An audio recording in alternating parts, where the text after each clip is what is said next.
تو سوال پیدا ہوتا ہے کہ جب ایک آدمی ایک چیز کا اہل ہی نہیں ہے تو اس کو یہ اجازت کس نے دی ہے کہ وہ تحقیق کرے؟ دیکھو میں بار بار ایک بات کہتا ہوں، ایسے تو کل کوئی اور اٹھے گا، پھر آپ کہیں گے اس کا جواب دو، پرسوں کوئی اور اٹھے گا، آپ کہیں گے اس کا، بھائی وہ اہل نہیں ہے. کس ادارے نے اس کو سرٹیفکیٹ دیا ہے کہ آپ تحقیق سینٹر کھول سکتے ہیں، ریسرچ سینٹر کھول سکتے ہیں؟ ایک عامی آدمی جس نے MBBS نہیں کیا، جو ڈاکٹر نہیں ہے، وہ اٹھ کے تحقیقات پیش کرے کہ اس میڈیسن میں یہ خرابی، اس میں یہ خرابی، اور 400 کلپ بنا دے، تو آپ کیا ڈاکٹر کے پاس جاؤ گے جو اسپیشلسٹ ہوں گے کہ آپ اس کے کلپ کا جواب دیں؟ وہ کہے گا یہ ہے کون، یہ کون سی یونیورسٹی سے فارغ ہے، کون سی میں کیوں اس کو لفٹ کراؤں، میں اس کی باتوں کا جواب کیوں دوں؟ اجتہاد کرنا، قرآن و سنت سے فقہی مسائل اخذ کرنا، اس کے لیے مجتہد ہونا ضروری ہے. جب تک آپ کے اندر مجتہد والی صلاحیتیں نہیں ہیں اور امت گواہی نہ دے جب تک، اور آپ سے بڑے علماء گواہی نہ دیں جب تک کہ آپ کے اندر یہ صلاحیت ہے، تو آپ کو اپنی تحقیق پیش کرنے کی شریعت اجازت نہیں دیتی، آپ اہل نہیں ہیں اس کے. وہ رفع الیدین پر جو اس نے دلائل دیے، میں نے جواب دیا تھا جمعے کے بیان میں، وہ سن لیں کلپ. لیکن یہ کہ ایک رفع الیدین کی بات میں نے کر دی، وہ تو سینکڑوں مسائل ہیں. اگر یہ بات ہوگی تو اصلاح امت کا کام کون کرے گا بھائی؟ کیونکہ یہ بحثیں امت میں ختم ہو چکی ہیں، ان پر مذاہب مدون ہو چکے ہیں.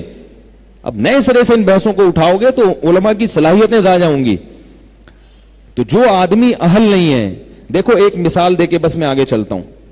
فقہا نے مسئلہ بیان کیا ہے کہ جس نے حکمت نہیں پڑھی ہوئی، اس زمانے میں ڈاکٹر نہیں حکیم ہوتے تھے، جو باقاعدہ حکیم نہ ہو، تو اس کے لیے لوگوں کا علاج کرنا جائز نہیں ہے. اگرچہ اس کے علاج سے لوگوں کو فائدہ بھی ہو، پھر بھی یہ گناہ گار ہوگا، اس لیے کہ یہ فائدہ تکے میں ہو رہا ہے. آئی بات سمجھ میں؟ اہل نہیں ہے. اب اگر اس کے فائدہ ہو بھی رہا ہے تو پھر بھی اس کو ثواب نہیں ملے گا، اس لیے کہ یہ تکے میں فائدہ ہو گیا.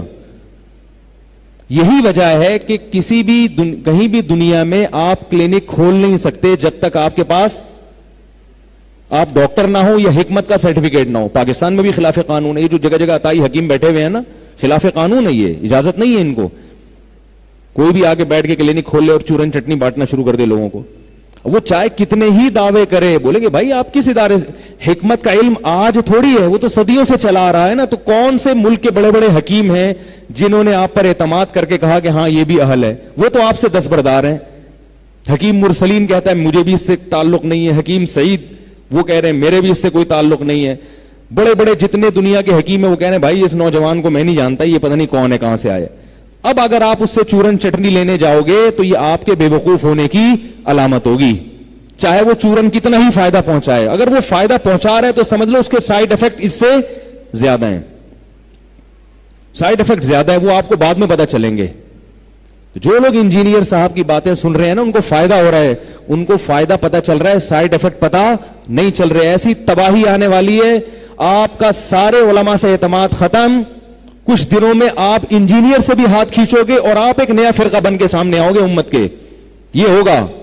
ابھی تو آپ کو ایفیکٹ نظر آ رہے ہیں، سائیڈ افیکٹ نظر نہیں آ رہے. کچھ دنوں میں سائیڈ افیکٹ ہوں گے. کسی جعلی حکیم سے علاج کراؤ، وقتی فائدہ بہت اچھا ہوتا ہے جعلی، کیونکہ وہ ایسی دوائیں دیتے ہیں ٹھا کر کے لگیں آپ کو. وہ یہ تھوڑی دیکھتے ہیں اس دوا سے گردوں خراب ہو رہے ہیں یا پھیپڑے خراب ہو رہے ہیں، ٹھا کر کے لگے گی وہ دوا. تھوڑے دنوں میں جب پتہ چلے گا کہ یہ کیا ہو رہا ہے، تو یہ سائیڈ افیکٹ ہیں اس کے. اسی طرح کسی ایسے شخص کو کلینک کھولنے کی اجازت نہیں ہے جو MBBS ڈاکٹر نہ ہو. اب آپ کہیں میں نے ڈاکٹروں کی کتابیں بہت پڑھی ہیں، تو اب MBBS ڈاکٹر ہے، ایک آدمی ڈاکٹر نہیں ہے، اس نے ڈاکٹروں کی کتابیں پڑھی، ملک کے ڈاکٹر گواہی نہیں دے رہے کہ یہ بھی ڈاکٹر ہے، ہاں مانتے ہیں اس کو کلینک کھولنے، وہ ایسے ہی اٹھ کے بیٹھ گیا. فوراً چھاپا پڑے گا کہ نہیں پڑے گا؟ کیس ہو جائے گا کہ نہیں ہو جائے گا؟ پتہ نہیں کون سی دفعہ لگے گی اور اندر ہو جائے گا وہ. اب اگر وہ کہے کہ میں جو دلیل سے بات کر رہا ہوں کہ پیناڈول کے اس فارمولے میں یہ ہے اور امریکہ کے فلاں ڈاکٹر کی ریسرچ ہے کہ پیناڈول جو کھلائی جا رہی ہے اس میں جو پیراسیٹامول ایک جزو ہے، اس سے یہ ہو رہا ہے، گردے خراب ہو رہے ہیں، پھیپھڑے خراب ہو رہے ہیں. میں چیلنج کرتا ہوں پوری دنیا کے ڈاکٹروں کو، اس کی بات نہیں سنی جائے گی، اس کا چیلنج نہیں سنا جائے گا. بولے گا تجھے بٹھایا کس نے ہے؟ جب تک آپ کے پاس سرٹیفکیٹ نہیں ہے آپ کو کلینک کھولنے کی اجازت کس نے دی؟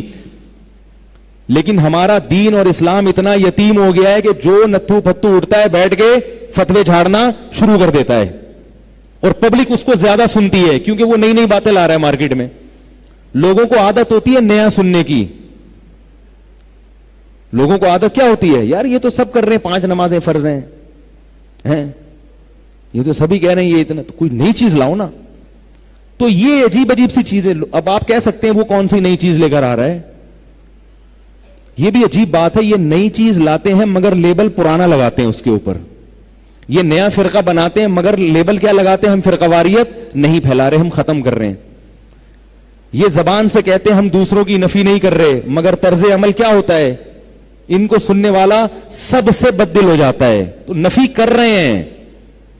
تو یہ ایک نہیں ہے، بہت سارے اس قسم کے لوگ مارکیٹ میں آ رہے ہیں. تو بھائی ہمارا دین یتیم، جیسے میڈیکل سائنس آج تھوڑی ایجاد ہوئی ہے، چلتا آ رہا ہے صدیوں سے. تو اب اگر کوئی ڈاکٹر تحقیق کرے گا، ریسرچ پیش کرے گا، اس کو تو سنا بھی جائے گا. ڈاکٹر کے علاوہ کوئی یہ کام کرے گا؟ بھائی کون ہو تم؟ میں آپ کو اپنی ایک مثال دیتا ہوں. آپ نے سنا ہوگا میں نے کبھی پولیو کے قطروں کے خلاف، حفاظتی ٹیکوں کے خلاف بیان نہیں کیا. بہت لوگ مجھے کہتے ہیں کہ یار پولیو اتنی بڑی سازش ہے اسلام کے خلاف، اور یہودیوں کی سازش ہے، اور یہ ہے، اور لوگ کہتے ہیں ایسی باتیں. ایک دفعہ میں نے بیان کیا کہ بھائی مجھے نہیں پتا اس میں جراثیم ہے یا نہیں ہے. بعد میں جمعے کے بعد مجھے داڑھی والوں نے پکڑ لیا، بولے آپ کو پتہ ہی نہیں. انٹرنیٹ پہ پورے 2-3 صفحے نکال کے لائے، پولیو تو زہر ہے اور اس میں تو اولاد ختم کرنے کے جرثومے، یہ جو پولیو کے قطرے پلائے جا رہے ہیں، اور یہ حفاظتی اور نیسلے کے پانی میں یہ ہے، اور مردانہ قوت ختم، اور یہ کیا کیا. میں نے کہا میں نہیں کر رہا بھائی بیان اس موضوع پر. کیوں بھائی کیوں نہیں کر رہے مفتی صاحب؟ میں نے کہا بھائی اگر اس میں جراثیم ہیں تو یہ ڈاکٹر بتائیں نا ہے جراثیم، ڈاکٹر کیوں چپ بیٹھے ہوئے ہیں؟ نہیں آ رہی میرا خیال ہے بات. بھائی اگر نیسلے میں جراثیم ہیں، کوئی اولاد ختم کرنے کے جراثیم ہیں، تو یہ مجھے سمجھ میں کیوں آ رہا ہے، ڈاکٹروں کی سمجھ میں کیوں نہیں آ رہا؟ جو اس فیلڈ کے ماہر ہیں وہ کہیں. ڈاکٹر کی ایک جماعت آئے بولے مولوی صاحب یہ تو میں بیان کروں گا، اس میں تقلید کر رہا ہوں کس کی؟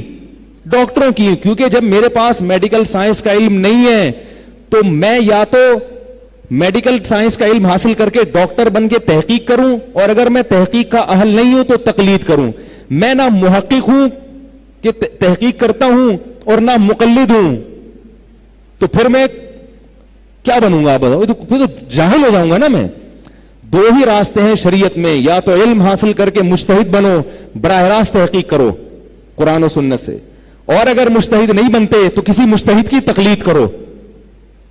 اس کے علاوہ آپ کے پاس کوئی تیسرا آپشن نہیں ہے. تو پھر مجتہد کی کرو. بڑے بڑے جو مجتہدین گزر چکے ہیں. تو میں کسی پر طنز نہیں کر رہا. اگر کوئی مجتہد سمجھتا ہے اپنے آپ کو، وہ سمجھتا ہے کہ میں اس قابل ہوں کہ میں بہت بڑا فنٹر بن گیا ہوں، میری ریسرچ پوری ہو گئی ہے، تو ٹھیک ہے وہ تقلید نہ کرے، لیکن وہ لوگوں کو اپنے پیچھے نہ چلائے، کیونکہ اس سے پہلے لوگ اس سے بڑے بڑے موجود ہیں. وہ کہے گا بھائی آپ اس کو فالو کریں جو مجھ سے بھی بہتر ہے. آئی بات سمجھ میں؟ یہ نیک ہونے کی علامت ہوگی. اور اگر سب سے ہٹا کے اپنے پاس لا رہا ہے تو حب جاہ کا مریض ہے، اس کو بڑا بننے کا شوق ہے، اور کچھ نہیں ہے. دلائل کی باتیں ہیں مگر نفس میں خرابی ہے. تو اس لیے اور بھی اس پہ سوال جواب لے کے چلوں گا تو پورے 6 مہینے اسی پہ لگ جائیں گے.